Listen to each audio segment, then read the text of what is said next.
Hello everyone, welcome back to my channel. आज की जो वीडियो है पॉलिटिकल साइंस की हमारी जो सीरीज़ स्टार्ट की गई है, जीएस के सारे ही सब्जेक्ट कवर किए जाएंगे जिसमें, लेकिन स्टार्ट पॉलिटी के साथ किया गया है। तो उसमें आज दूसरा चैप्टर है भारतीय संविधान का निर्माण। इससे पहले एक चैप्टर डल चुका है तो उसकी प्लेलिस्ट अलग से बन गई है, उसका लिंक इसी के डिस्क्रिप्शन बॉक्स में है, तो आप उसे देख लीजिएगा। ठीक है। काफ़ी सारे लोगों की डिमांड थी कि मैम जीएस की वीडियोस लेकर आइए, तो इस वजह से हमने इसको स्टार्ट किया है। होपफुली इसमें सारे ही फैक्ट कवर करने की कोशिश की जाएगी एग्ज़ाम पॉइंट ऑफ व्यू से। ठीक है, स्टार्ट करते हैं। सबसे पहले बात करेंगे संविधान की। देखिए, जब किसी भी देश को या फिर किसी भी सिस्टम को सुचारू रूप से चलाने के लिए काफ़ी सारे रूल्स की ज़रूरत पड़ती है, नियम और कानूनों की ज़रूरत पड़ती है। और उन्हीं कानूनों के पुंज को कहें या फिर उन्हीं कानूनों को जहाँ पर सम्मिलित किया गया है, जहाँ पर वे सारे मेंशन्ड हैं, तो उसको एक नाम दिया गया है कॉन्स्टिट्यूशन या फिर संविधान। ठीक है, तो किस तरीके से वह अस्तित्व में आया, सबसे पहले संविधान शब्द की ही बात करेंगे, उसके बाद संविधान किस तरीके से उसका निर्माण हुआ था। ये काफ़ी एक लॉन्ग प्रोसेस था। तो स्टार्ट करते हैं हम। संविधान सभा की पृष्ठभूमि की बात करते हैं सबसे पहले। ठीक है, उसके बाद उसका निर्माण हुआ था संविधान का। 1935 की बात है, उसमें कांग्रेस द्वारा पहली बार भारत के संविधान निर्माण के लिए आधिकारिक रूप से यानी कि ऑफिशियली संविधान सभा के गठन की मांग की गई थी। ठीक है, तो 1935 एंड 1934 ये दोनों ही ईयर्स में थोड़ा सा डिफरेंस है। Please don't be confused in between them. क्या उसमें डिफरेंस है, इस चीज़ को आप लोग पता लगा लीजिएगा, अभी हम बता देंगे उसको। तो इसके बाद संविधान सभा की सबसे पहले जो मांग की थी 1934 में स्वराज पार्टी द्वारा की गई थी, और इसी वर्ष यानी कि 1934 में ही एम.एन. रॉय ने संविधान सभा के गठन का विचार सामने रखा था। क्वेश्चन हमेशा यहाँ से बहुत ज़्यादा बनता है कि एम.एन. रॉय ने कब विचार रखा था या फिर ये विचार किसने रखा था। ठीक है, तीनों ही फैक्ट से क्वेश्चन आ सकता है। मैं कोई एक स्पेशल यहाँ पर नहीं बता रही हूँ, तो आप तीनों ही फैक्ट को याद रखिएगा। ओके, संविधान सभा के गठन की बात करते हैं। सबसे पहले बात करेंगे अगस्त प्रस्ताव की। ठीक है, तो ये जो अगस्त प्रस्ताव आया था, हुआ एक्चुअली ये था कि सबसे पहले 1938 की बात कर लेते हैं। तो 1938 में कांग्रेस की ओर से जो जवाहरलाल नेहरू थे, उन्होंने एक घोषणा की थी या फिर एक सिफारिश की थी कि जो हमारे यहाँ संविधान का निर्माण होगा उसके लिए सबसे पहले एक सभा बनेगी। जाहिर सी बात है, एक कमेटी बनेगी या फिर एक आयोग बनेगा, तो वो संविधान का निर्माण करेंगे। ठीक है, तो वो जो सभा बनेगी उसका जो निर्वाचन होगा वो वयस्क मताधिकार के आधार पर होगा। यह उनका कहना था। 1938 में जो उन्होंने एक घोषणा की थी उसमें यही घोषणा की गई थी कि संविधान सभा का निर्माण एक वयस्क मताधिकार के आधार पर होगा। ठीक है, और इसी को, यही जो घोषणा की गई थी, इसी को 1940 के अगस्त प्रस्ताव के नाम से जाना जाता है। तो देखिए यहाँ इस तरीके से नोट किया गया है, तो इसमें आप ये कंफ्यूज मत हो जाइएगा सबसे पहले यही पढ़ गए कि अगस्त प्रस्ताव 1938 में आया था। ऐसा नहीं करना है, पूरा फैक्ट पढ़िए। 1940 के अगस्त प्रस्ताव के नाम से इसको जाना जाता है। ठीक है, जो ब्रिटिश गवर्नमेंट थी उसने इस प्रस्ताव को पूरे तरीके से एक्सेप्ट कर लिया था कि हाँ ठीक है, आपकी ये मांग जो है पूरी कर दी जाएगी। हम उनके अंडर में रह रहे थे तो हर चीज़ उनसे ही हमें डिमांड करनी पड़ती थी। उसके बाद क्रिप्स मिशन भारत आया। क्या क्या इसकी रिकमेंडेशंस थी वो जान लेते हैं। अच्छा, क्रिप्स मिशन कब आया था? 1942 में। ठीक है, क्रिप्स मिशन ब्रिटिश सरकार ने सर स्टफर्ड क्रिप्स की अध्यक्षता में भारत भेजा था। इसके अध्यक्ष कौन थे, इनका नाम याद रखना। यहीं से प्रश्न बनता है कि कब यह भारत आया था और इसके अध्यक्ष कौन थे। ठीक है, जिसका उद्देश्य क्या था? देखिए, कई सारे कॉन्फ्लिक्ट्स चल रहे थे कि संविधान सभा का निर्माण किस तरीके से हो, उस सभा में कौन कौन से लोग शामिल होंगे, बिकॉज ये बात हो रही है 1947 से पहले की, क्योंकि उस टाइम पर फ्रीडम मिली नहीं थी, है ना, विभाजन हुआ ही नहीं था। तो उस टाइम पर काफ़ी ज़्यादा कॉन्फ्लिक्ट्स थे कि संविधान सभा में कौन से लोग शामिल होंगे, कौन से नहीं शामिल होंगे। इस चीज़ का सॉल्यूशन करने के लिए क्रिप्स मिशन जो है इंडिया आया था कि संविधान सभा से संबंधित जितने भी गतिरोध चल रहे हैं उनको हम हल करेंगे। होता क्या है कि जो मुस्लिम लीग थी इन शॉर्ट बता देती हूँ मुस्लिम लीग के बारे में, आगे चल के पूरी चीज़ आ जाएगी जब हिस्ट्री में पढ़ेंगे तो। मुस्लिम लीग का गठन हुआ था 30 दिसंबर को हुआ था, 30 दिसंबर 1906 को, ठीक है, इसका गठन हुआ था। तो इसने क्या किया, इसने एक डिमांड रखी कि भाई हमें आपकी कोई बात सुननी ही नहीं है, हमें तो सीधा विभाजन चाहिए बस, इसके अलावा और कोई इनकी डिमांड नहीं थी। तो इस वजह से ये जो मिशन था, क्रिप्स मिशन, ये पूरे तरीके से विफल हो गया, यानी कि ये असफल ही रहा, ठीक है। तो इसके बाद आता है कैबिनेट मिशन। कैबिनेट मिशन आया था सबसे पहले, इम्पॉर्टेंट चीज़ यही है, कैबिनेट मिशन भारत आया कब था, 1946 में, 24 मार्च 1946 में कैबिनेट मिशन को भेजा था ब्रिटिश गवर्नमेंट ने, ठीक है। अब इसमें कौन से लोग शामिल थे, सबसे पहले तो इसके अध्यक्ष कौन थे, यहाँ मेंशन नहीं किया गया, उनका नाम जरूर है, ये इसके अध्यक्ष थे Pethick Lawrence. Pethick Lawrence cabinet mission के अध्यक्ष थे। इसके अलावा इसमें 2 पीपल और थे, एक तो AB अलेक्जेंडर थे और स्टफर्ड क्रिप्स भी इसमें शामिल थे। ये 3 सदस्य थे इस कमीशन में, ठीक है। इसने मुस्लिम लीग की जब क्रिप्स मिशन आया था तो उस टाइम पर मुस्लिम लीग ये डिमांड कर रही थी ना कि हमें तो भाई विभाजन चाहिए, हमें आपकी कोई डिमांड सुननी ही नहीं है, कोई आपकी क्या आप रिकमेंड कर रहे हो, हमें उस पर ध्यान ही नहीं देना, हमें सीधा विभाजन चाहिए। जब कैबिनेट मिशन के सामने भी मुस्लिम लीग ने ये चीज़ रखी तो कैबिनेट मिशन ने इस चीज़ को बिल्कुल नकार दिया कि आपकी ये मांग नहीं सुनी जाएगी, ठीक है। इन लास्ट होता ये है कि कैबिनेट मिशन के अकॉर्डिंग ही उसने जो भी रिकमेंडेशंस दी थी उनके अकॉर्डिंग लास्ट में यानी कि नवंबर 1946 में एक संविधान सभा का गठन किया गया, ठीक है। तो फैक्ट यही है, इम्पॉर्टेंट है कि संविधान सभा का गठन कब किया गया था, तो नवंबर 1946 में। किसके आधार पर किया गया था, किस योजना के आधार पर किया गया था, तो दैट वाज कैबिनेट मिशन, ठीक है। और कब आया था वह भारत, 24 मार्च 1946। ऐसे फैक्ट को आप इन शॉर्ट नोट कर सकते हो अपनी नोटबुक में, ठीक है। उसके बाद संविधान सभा आती है और इसमें कौन से लोग शामिल थे उन्हें हम जानेंगे यहाँ पर। देखिए इसमें कुछ समझाने वाला नहीं है, कौन से लोग शामिल थे, यहाँ बिल्कुल लिखा हुआ है, मैं सिर्फ आपको बता देती हूँ पढ़ के एक बार।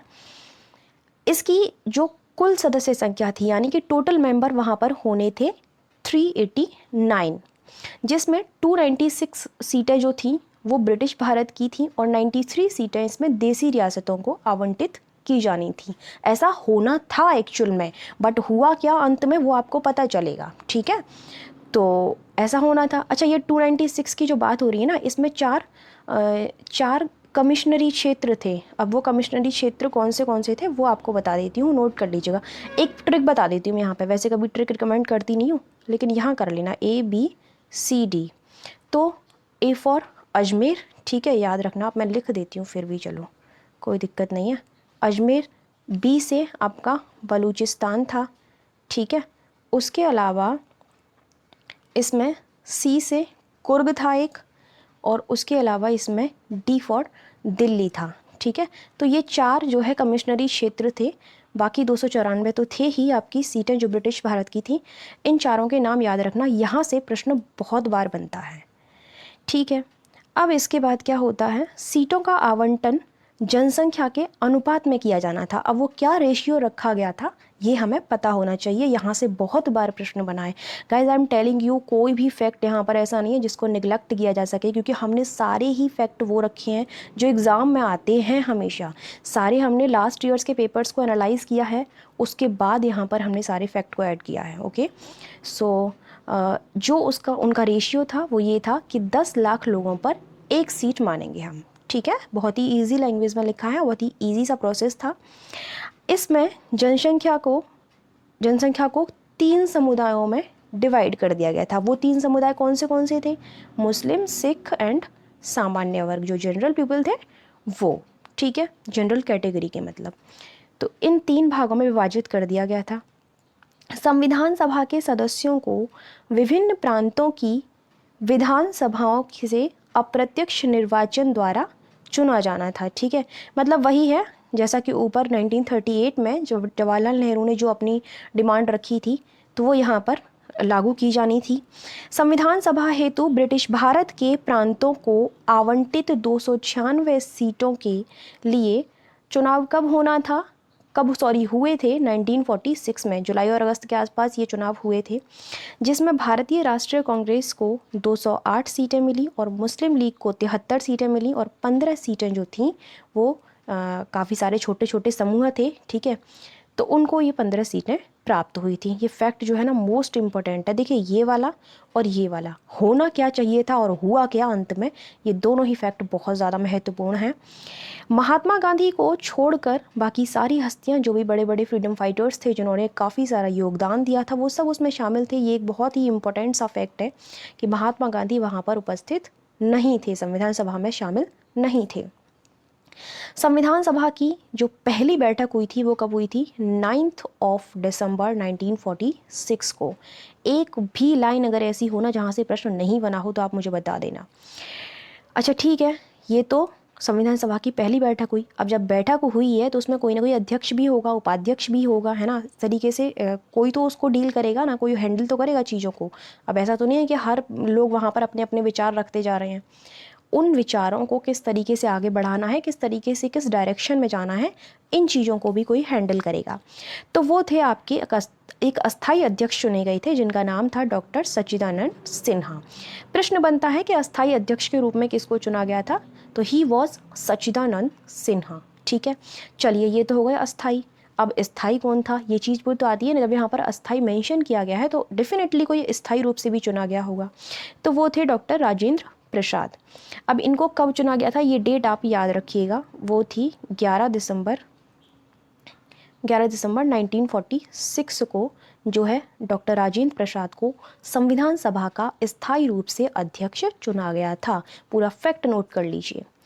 मुस्लिम लीग ने इस बैठक का बहिष्कार किया था, इसलिए इसमें 211 सदस्यों ने ही भाग लिया था। भैया मुस्लिम लीग तो पहले से ही साथ नहीं दे रही थी, है ना, क्रिप्स मिशन के दौरान से ही वह साथ नहीं दे रही थी, तो यहाँ कैसे साथ देगी वो। इस समय संविधान सभा के उपाध्यक्ष जो थे, 2 उपाध्यक्ष थे संविधान सभा के, ठीक है। अध्यक्ष कौन थे आपको ऊपर बता दिया है मैंने। उपाध्यक्ष 2 थे, पहले थे HC Mukherjee and the second one is sir B N Rao तो संवैधानिक सलाहकार थे, ठीक है।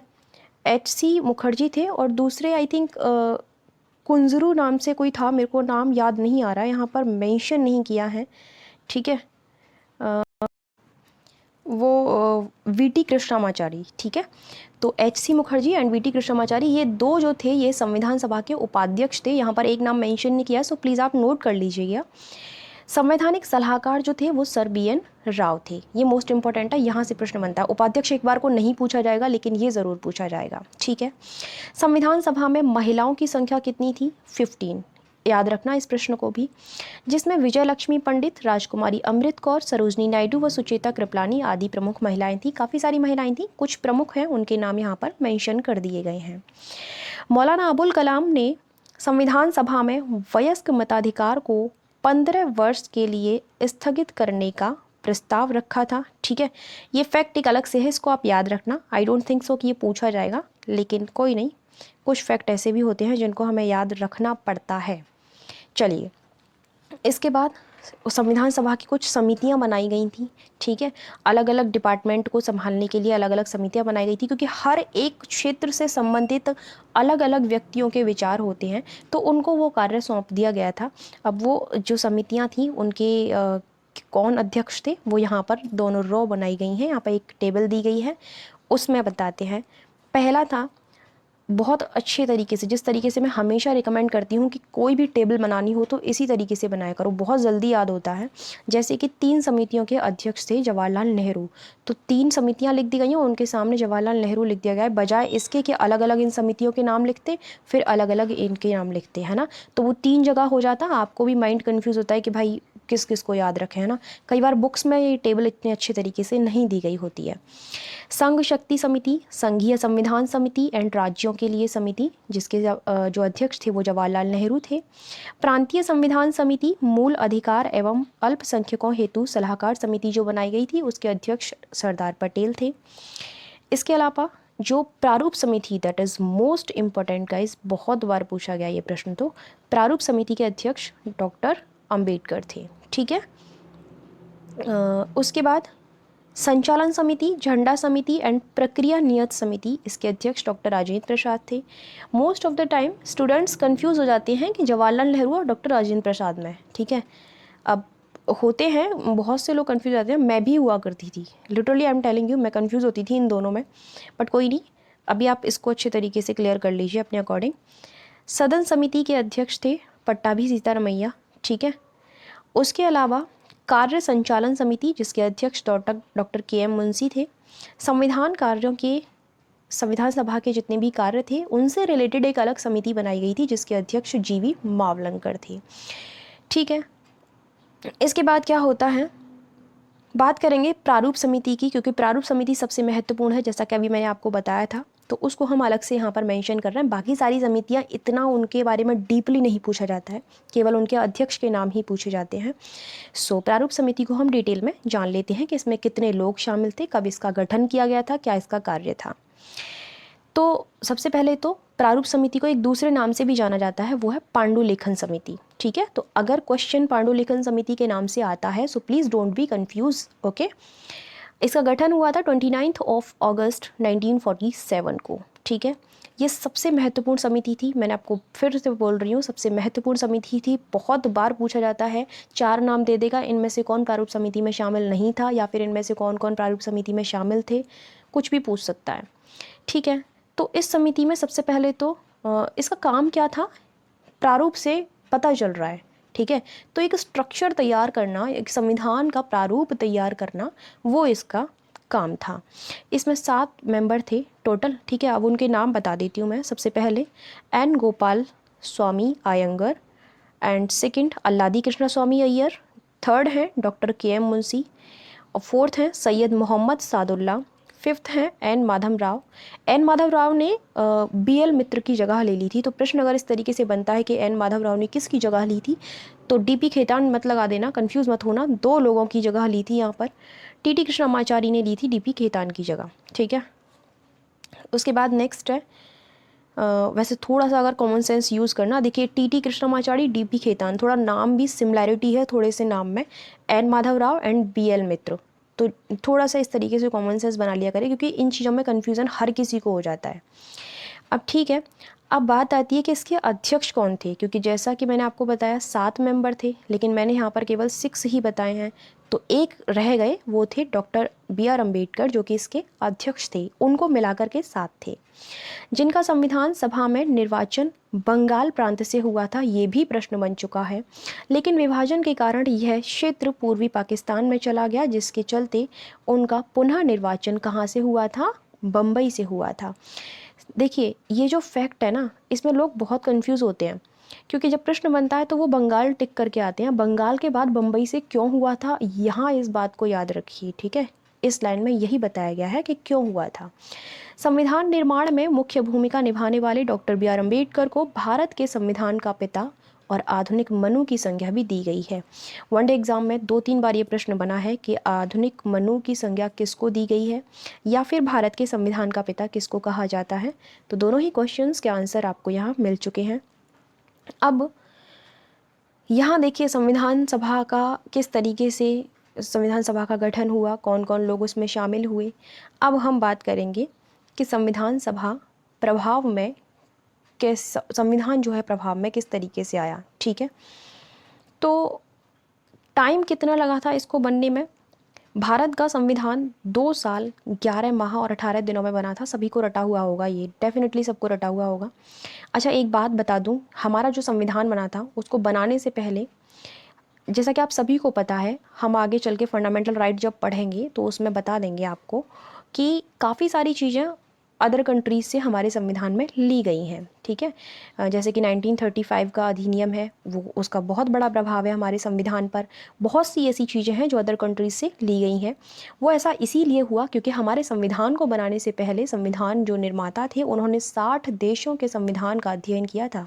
बहुत बड़ी चीज़ है गाइज ये, ठीक है। तो वहाँ पर जो भी अच्छी चीज़ें उनको लगी कि किस तरीके से उनका सिस्टम चलता है, किस तरीके से वहाँ पर रूल्स एंड रेगुलेशंस बनाए जाते हैं, तो उनमें से हम किन अच्छी चीज़ों को ले सकते हैं, तो वो हम लोगों ने यहाँ पर ली, ठीक है।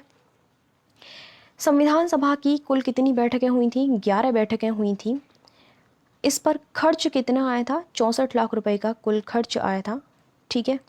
संविधान को 26 नवंबर 1949 जो है 1949 को इसका निर्माण पूरा हो चुका था और इसी दिन भारत के लोगों ने संविधान को अंगीकृत, अधिनियमित या फिर आत्मार्पित, कुछ भी कह सकते हो, 26 नवंबर को ही कर दिया था। अब प्रश्न अगर बन जाता है ना, तो देखिए इन तीनों शब्दों का मतलब एक ही है, अंगीकृत कह लीजिए, अधिनियमित कह लीजिए या फिर आत्मार्पित कह लीजिए, इनका मतलब एक ही है। तो अगर प्रश्न आ जाता है कि संविधान को अधिनियमित कब किया गया था, भैया बिल्कुल कंफ्यूज होने की ज़रूरत नहीं है, वहाँ पर आप याद रखना 26 नवंबर को हुआ था 1949 को। ठीक है। आत्मार्पित आए तो डेट सेम रहेगी, अंगीकृत आए तो भी डेट सेम रहेगी। 26 नवंबर एक और तरीके से बहुत खास दिन है क्योंकि उस दिन संविधान दिवस मनाया जाता है और यह स्टार्ट किया था 2015 में। ठीक है। तो इतनी चीज़ आपकी क्लियर हो चुकी हैं। इसके बाद 24 जनवरी 1950 को संविधान सभा की अंतिम बैठक हुई थी, लेकिन संविधान 26 जनवरी 1950 को पूर्ण रूप से इफेक्ट में आया था, यानी कि प्रभावी हुआ था। कब हुआ था? 26 जनवरी 1950 को।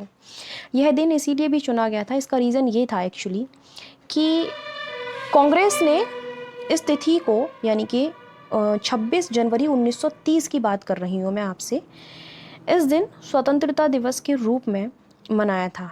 ठीक है। इस प्रकार संविधान सभा भारत की प्रथम संसद बनी। ठीक है। अब देखिए प्रथम संसद तो बन गई, लेकिन होता ये था कि इसमें जब भी संसद के अध्यक्ष के रूप में जब कार्य करते थे तो वो कौन थे? जीवी मावलंकर थे। मैंने ऊपर भी मेंशन किया था, ये महत्वपूर्ण व्यक्ति थे। ठीक है। तो इनका नाम याद रखिएगा कि संविधान सभा के जो प्रथम अध्यक्ष थे संसद के वो कौन थे? जीवी मावलंकर थे। ये प्रश्न बन चुका है।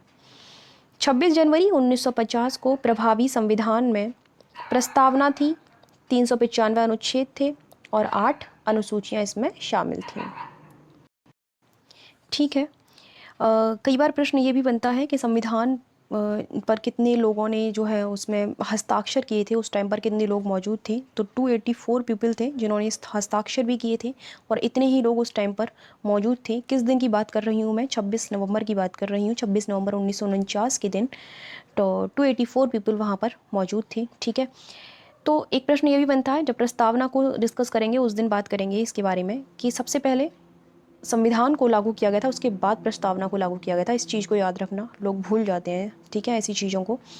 अब इसके बाद संविधान व संविधान सभा के बारे में कुछ टिप्पणियाँ की हैं, क्योंकि देखिए सभी के विचार अलग अलग होते हैं।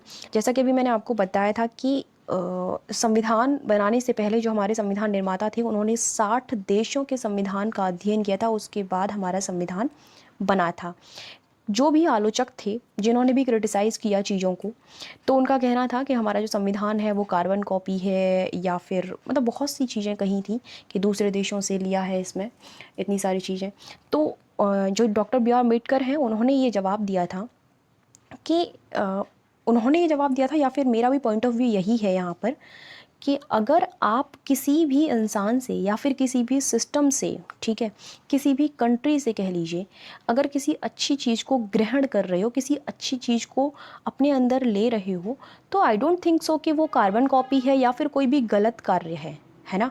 तो इस तरीके से वो आलोचक जो हैं मैं उनको क्रिटिसाइज़ करती हूँ यहाँ पर कि ये बिल्कुल गलत अवधारणा है, ऐसा नहीं है। ठीक है कि कार्बन कॉपी है, या फिर 1935 का बहुत ज़्यादा इफ़ेक्ट है हमारे कॉन्स्टिट्यूशन पर, तो जो अच्छी चीज़ें हैं उनको ग्रहण करने में कोई हर्ज नहीं है, इन टोटल यही है। तो इसीलिए कुछ लोगों ने अपने अपने जो है अपने विचार रखे हैं कि किन्हीं लोगों ने अच्छा बताया, किन्हीं लोगों ने बुरा बताया। तो देख लेते हैं क्या क्या टिप्पणियाँ की हैं लोगों ने, क्या क्या शब्दावलियाँ दी हैं। संविधान सभा को हिंदुओं का निकाय किसने कहा है? लॉर्ड विस्काउंट ने। बहुत इंपॉर्टेंट है, कई बार प्रश्न पूछा जाता है। संविधान सभा कांग्रेस थी और कांग्रेस भारत था, ये कहा है ग्रैनविले ऑस्टिन ने। अपनी राष्ट्रवादी प्रतिक्रिया में भारतीय संविधान के निर्माताओं ने अल्पसंख्यकों के हितों तथा भावनाओं के महत्व को कम करके आंका है। यह टिप्पणी दी थी आइवर्ड जेनिंग्स ने।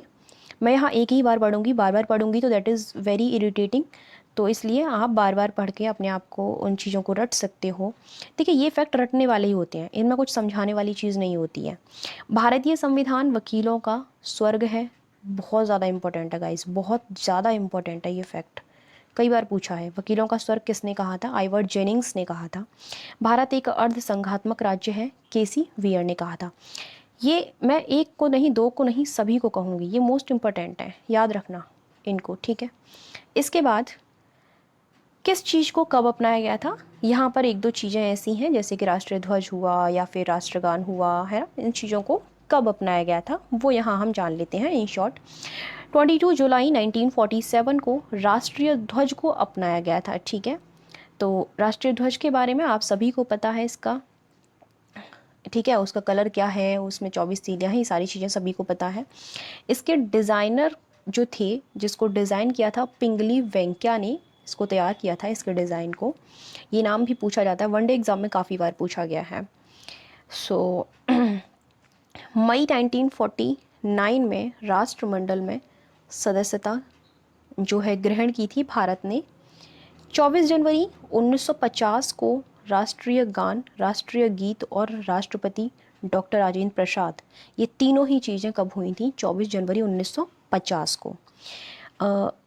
उसके बाद 26 जनवरी 1950 को राष्ट्रीय चिन्ह सारनाथ के अशोक स्तंभ जो है, सभी को पता है क्या है हमारा राजकीय चिन्ह, वो 26 जनवरी 1950 को अपनाया गया था, ठीक है। राष्ट्रीय गीत के बारे में एक बात यहाँ पर कही गई है, भारत का राष्ट्रीय गीत वंदे मातरम बंकिम चंद्र चटर्जी द्वारा संस्कृत में रचा गया है, ठीक है, ये फैक्ट आप याद रखिएगा। एंड बाकी सारी चीज़ें यहाँ से प्रश्न बना है, इनफैक्ट मैं तो कहूँगी 2020 के पीसीएस में बना है, उम्मीद नहीं थी लेकिन प्रश्न बना है। और ये पूछा गया था कि राष्ट्रीय ध्वज को कब अपनाया गया था, आप लोग देख लीजिएगा, ये प्रश्न बना है। तो यहाँ कन्फ्यूज़ हो जाते हैं लोग, बहुत ईजी चीज़ें हैं लेकिन फिर भी राष्ट्रीय ध्वज, राष्ट्रीय गान, राष्ट्रीय गीत, इनको कब अपनाया गया था, ये डेट जो है ये याद रखिएगा, इनमें थोड़ा सा कन्फ्यूज़न हो जाता है। सो ठीक है, ये चैप्टर आपका बिल्कुल कंप्लीट हो चुका है। पीडीएफ की अगर किसी को नीड है तो साइट का लिंक इसी के डिस्क्रिप्शन बॉक्स में दे रखा है वैसे तो वीडियो के, लेकिन फिर भी अगर कोई क्वेरी है तो इस नंबर पर आप कॉल या व्हाट्सएप कर सकते हो, जहाँ से आप लोग ये पूरी जानकारी ले सकते हो कि आपको पीडीएफ किस तरीके से प्रोवाइड कराई जाएगी, ठीक है। बाकी तो ठीक है, मैंने सारे फैक्ट को यहाँ पर क्लियर करने की कोशिश की है, संविधान के निर्माण से जितने भी रिलेटेड फैक्ट थे और एग्ज़ाम पॉइंट ऑफ व्यू से जो भी चीज़ें थी वो यहाँ पर कवर कर दी गई हैं। बाकी तो बहुत ज़्यादा ही ब्रॉड यहाँ पर नहीं हम डीपली डिस्कस करेंगे, और ऐसा कुछ है भी नहीं इससे संबंधित, जितना भी था वो हमने डिस्कस कर लिया है। ओके, सो ठीक है, thank you so much for watching my video, मिलते हैं नेक्स्ट वीडियो में, तब तक के लिए बाय बाय, टेक केयर।